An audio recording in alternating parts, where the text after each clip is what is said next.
Hey everyone, so for all 5 of you who actually care, I'm not dead. Just been doing school stuff as I've said in other videos. So in recent months, I've been reading and watching a lot of sports series, so I wanted to celebrate some of the best individual matches within the series that I've seen. I will have the time code so you can skip spoilers for series you haven't seen, so no worries on that front. Without further ado, let's go.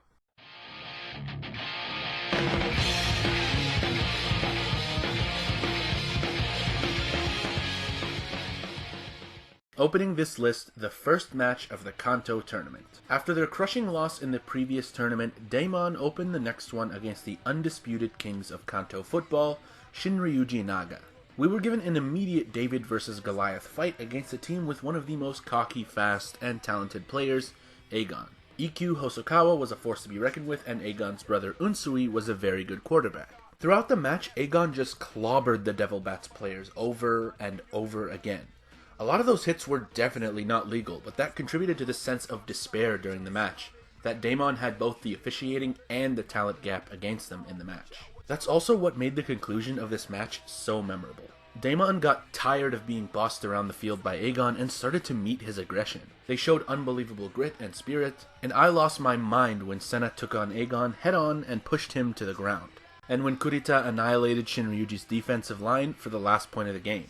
The whole match had been building up to those moments, and my god did the end of that game deliver in giving us the catharsis of Shinra Yugi's defeat.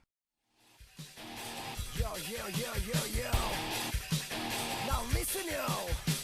What you waiting for is the noisy cry.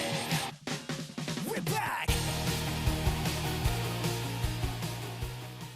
Now, this race is definitely not as flashy as a lot of the other races in this series. However, when I think back to Initial D, this is always one of the first races my mind goes to.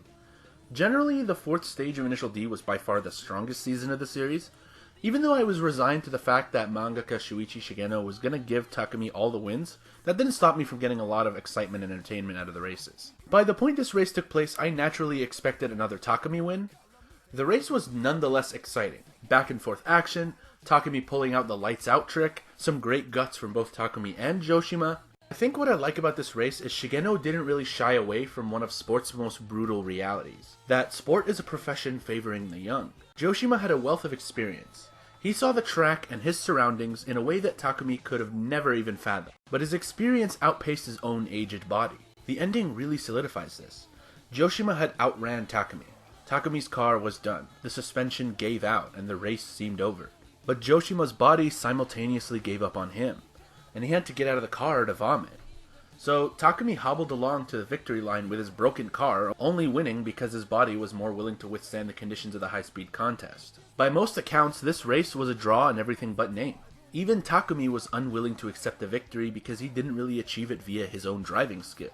This also points us to another brutal reality of sports, that luck plays a huge part in success. Not just luck in the sense of your opponent slipping up, but luck in having a more durable body, in avoiding sickness, injury, and outside controversy. Those factors do creep into sports a lot more than we like to admit, and Shigeno was not shy in giving his protagonist Takumi some of that luck. In a way, it was a more compelling way to end the race than to have him lose. The race said so much more because of the way it ended.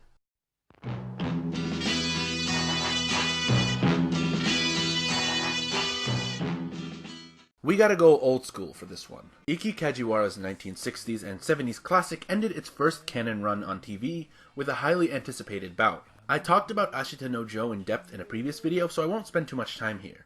However, the build-up to this fight was legendary. We got Joe and Rikishi's legendary meetings in prison, their amazing dynamic with each other, great character development for both men, and after we excitedly watched Joe climb the ranks of pro boxing, we got the fight we were waiting for. That fight did not disappoint. It was exciting, animated amazingly for its time, and was back and forth, and the ending was something that cannot be forgotten either. Even while writing and deliberating for this video, I got sad remembering Rikishi's death. With the knowledge of how Rikishi deteriorated his own health just to be able to have his fight spoke a lot of his deep respect for Joe, and how much he wanted to fight with someone so talented and honest. Rikishi seemed to have died satisfied with his career and his fight, much like Joe did a few years later.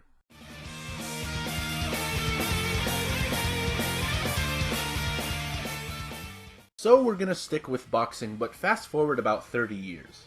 Joji Morikawa's boxing epic also had a fight I can never forget.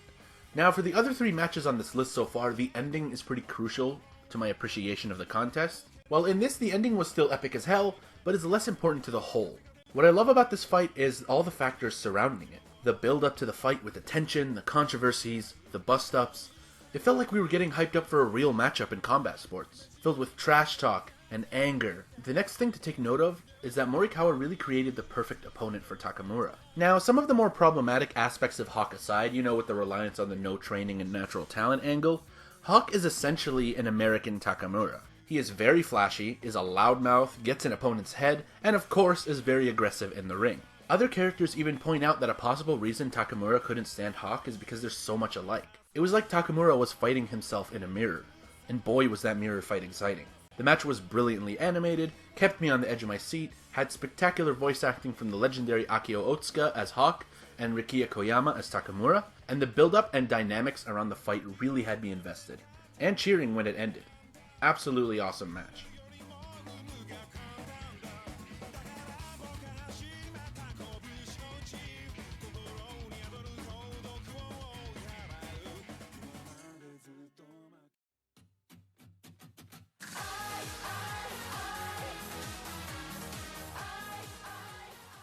Now this one may take some people by surprise. Captain Tsubasa is kinda slept on in English-speaking anime fandom, and I also may be slightly biased because I'm a soccer fanatic. But it is what it is, I suppose. Now this one is a bit of a weird situation because I saw this match in the 1980s version of Captain Tsubasa and in the 2018 remake of the series. And I think they're both brilliant for their time. Now one thing that made me love this match is that I had grown very attached to Toho as a team. They had Ken Wakashimazu, the absolute GOAT of the whole series who incorporated karate, acrobatics, and soccer, who could also do quite well as an outfielder. And the beastly Kojiro Hyuga, Tsubasa's biggest challenge in the middle and high school scene. They also had the talented Takeshi, who was inseparable from Hyuga and worked very well with him in Meiwa. This takes us to the next point.